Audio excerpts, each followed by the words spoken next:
All right, my man, state your name. Let them know you on Real Talk with Nick. Yeah, my name William. Pleasure to be here, man. And you on Real Talk with Nick. Talk to me, man. Are you a Nick fan? I used to be, back when there was like the whole insanity going on. Like Right. that was a whole wave, that was a whole trend. But honestly, right now, I feel like there's a lot that the Knicks have to do to return to that caliber. I know right now they're pursuing Jalen Brunson. How you feel about that? I have mixed emotions because I'm a Kemba Walker fan. So Oh, I honestly believe when Kimba was going there, that he's going to bring that Charlotte Hornet vibe, but they use him more so as a player coach. so when you look at the ordeal concerning Kemba Walker on the Knicks, you think he's past his prime? I mean, well, we all know he passed his prime. Yeah. But do you think Kemba Walker still has some game left in him? And if so, did the Knicks do him dirty? Concerning the little bit of game that he got left in him. Yeah. So I think there's no question he still has game. I don't think that's like the argument. I think is can he stay healthy enough to show his game? So a lot of times when he was on the Knicks, he kept getting knee injuries. He kept having to go to the bench. And I feel like the Knicks realize that there's a lot more potential if we use him as a trading piece than try to play him 30 minutes to fight for that HC to not really compete. So you think that's why they brought Kemba Walker to the Knicks? For trade bait? Trade bait, yeah. For the situation we're currently in right now, speaking of free agency? To try to get Brunson, who's younger, more healthier, who's explosive right now, who's killing it in the Mavericks. Like, a lot of people give Doncic his flowers, which he did do great in the playoffs, but Brunson in those playoffs, he's kind of going crazy. Okay. What do you say to those who say that Brunson is just a basic point guard? He's not somebody who you would potentially try to throw $100 million to bring to New York. Like a backup point guard in a sense, or like somebody who would just Nah, fill the role. some say that he's not. Some Knicks fans say he's not a superstar.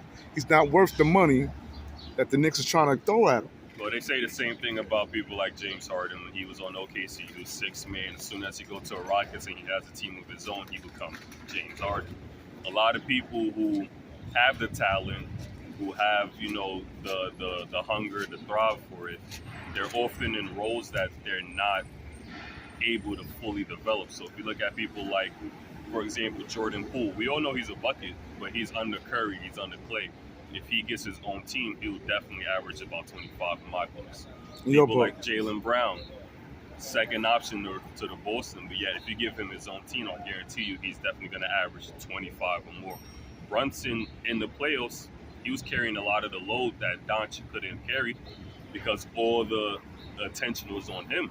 So I honestly believe if he goes to the Knicks, he's going to have a great supporting staff. He's going to have RJ Barrett. He's going to have basically a plethora of people. So when you speak of RJ Barrett playing alongside with Brunson, how would that elevate RJ Barrett's game? Like, what do you think Brunson would do when we speak of a shooting guard? So RJ Barrett is very volatile, so he shows potential, but I believe he needs to play under somebody for like a season or two to absorb knowledge, be a sponge. A lot of people have this stigma of people who come into the draft, they got to play hard, they got to play ready, but there's a lot of people who develop into superstars. I believe RJ Barrett is one of those. That's going to develop into a superstar. He's going to develop into a superstar. He has the physique, he has the IQ, he has all of that. It's just getting those fundamentals sharpened. And the best thing they say is iron sharpens iron. Now, when you say he got the IQ, you saying he got that whether Quickly's on the court with him or not, right? Yeah, inside he joke. Can play with whoever. Like he'll get you a basket, whether it's from an assist, whether it's from him driving, or he'll even take that shot if he has to. Okay. I believe if he plays with somebody who's on a skill level of him or higher, and he plays that second role like how Dwayne Wade did with LeBron, right, that will only elevate him even more. So what you think about Emmanuel Quickly, man? Who's a combo guard, man? So with all the hype around Brunson, right?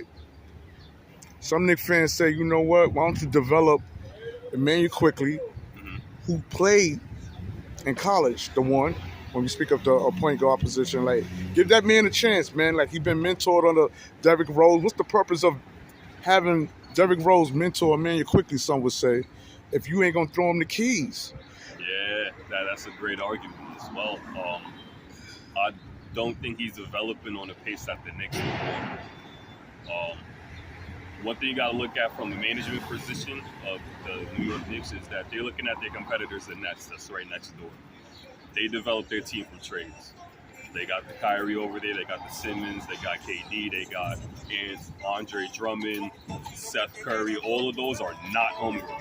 All of those people are people that they traded, their picks for, people that they already had to build a team to compete at a high level. So I'm thinking more so what the Knicks is doing right now is they're looking at the Nets playbook and they're probably going to try and do some plays out there. Okay. And what do you think Brunson, going back to him, his game, do you think he'll fit in Tom Thibodeau's defensive, when we speak of defense, Tom Thibodeau is a defensive unit coach. Is Brunson liability when we speak of defense, man? Or do you think he'll fit right in? So we actually have a benefit of that. In today's NBA, we're not more so focused on defense. So if you look at, for example, the people like Warriors versus who they faced before, Mavericks. Warriors versus Mavericks is a perfect example. Stephen Curry wasn't playing defense. Doncic is slow on his feet. He wasn't playing defense. It was whoever could score more. That's the name of the game that it is nowadays. Whoever put up the more threes, whoever scores more efficiently than the other team. But is it safe to say that stoppage defense? It is a huge factor, but then once the finals come, the same Warriors team with the same game plan plays probably arguably the best defensive team in the NBA right now, the Celtics. Marcus Smart, Al Horford, Tatum, Grant Williams, and what happens to them. Okay. All right. Now, so don't get me wrong, defense is a great attribute to have, but the way the NBA is moving, a lot of them is not focused on defense right now. They're looking for people who can put the ball in the bucket, and then they'll look for pieces around that offensive star. Like, for example, Doncic, they're probably going to get somebody like Rudy Gobert or somebody to help him with the defense. They'll get one superstar who, only one thing about it, like the 76ers with Allen Iverson. Granted, we got Allen Iverson now, we're going to put you around Eric Snow. We're going to put you around all these defensive people. So you can focus on shooting, but we will have people to help you with defense. Even though Warriors do the same thing. They got Andrew Wiggins. They got Kevin Looney. They got a bunch of defensive anchors, so they could let Curry focus on the offense. They could let Clay, even though he's a two-way defender, he could try to focus on the offense, and Jordan Poole. Right. Surround him with Draymond Green. Surround him with all defensive anchors, so we can have one person focus on putting the ball in the bucket and not get tired on the defensive end. Because playing defense is very tiring. And then, so in order to 24 seconds running with a man, you got to guard Curry, who's running all over the court. You just did 20 miles on one shot clock, and now you got to go back on offense to try to put a ball in the bucket. So rather than having Brunson do defense, they'll probably bring somebody else that could do. Two more questions. When we speak of Mitchell Robinson, unrestricted free agent, Knicks offer him, or they put a deal on the table, $55 million over 4 years. Do you think they underpaying Mitch, man? Because we got other teams that's looking in on Mitch, like the Pistons, who's offering, I believe, 65. Sacramento, I think they up there. That I like Mitchell Robinson. Wasn't it like his rookie year? He averaged like 2 blocks per game. Correct. He's an asset. That's what they're trying to pay him. But what I believe is the reason why they're not trying to give him $100 million over 4 years or 200 is if you look at the trend of the NBA, the centers is not really doing good in the same. So if you really think about top 5 centers, obviously you're going to say Jokic, you're going to say Joel Embiid, but after you say those two names, it kind of slows down immediately. So where would you rate Mitchell Robinson? Mitchell Robinson, top 10 hands down. He'll probably fall in the 6 to 7 for me, if I'm going to be honest with you, because there's not really that much. If I'm thinking it's Jokic, in no order, Jokic, Embiid, Vucevic is up there. Gobert for his defense. And then everybody else is pretty much a hybrid big man. Because if you look at Bam, he don't really play the center. He's like a power forward. Okay. If you look at Draymond Green, I know he plays power forward, but he's not really a big man.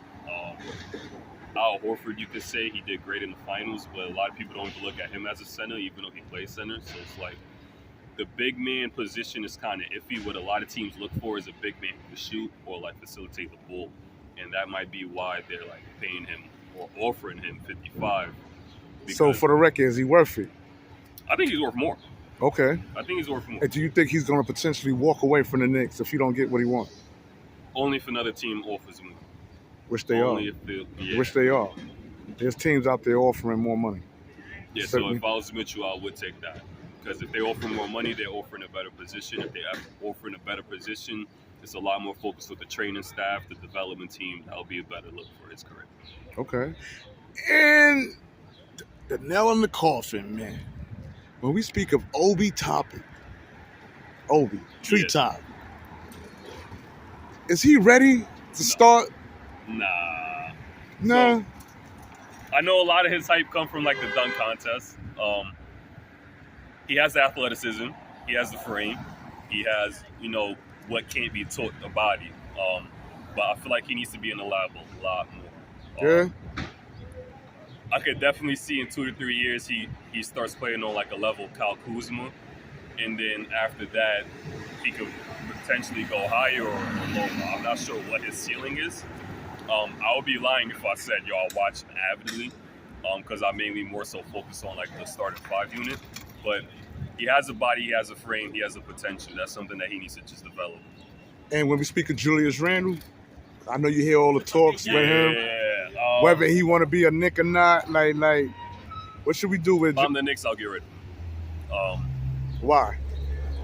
He has skill. He just has a lot of anger issues. I feel like he might be bad for the locker room. The Knicks is in like a rebuilding kind of state where they know they're not going to get the 5-seeder up.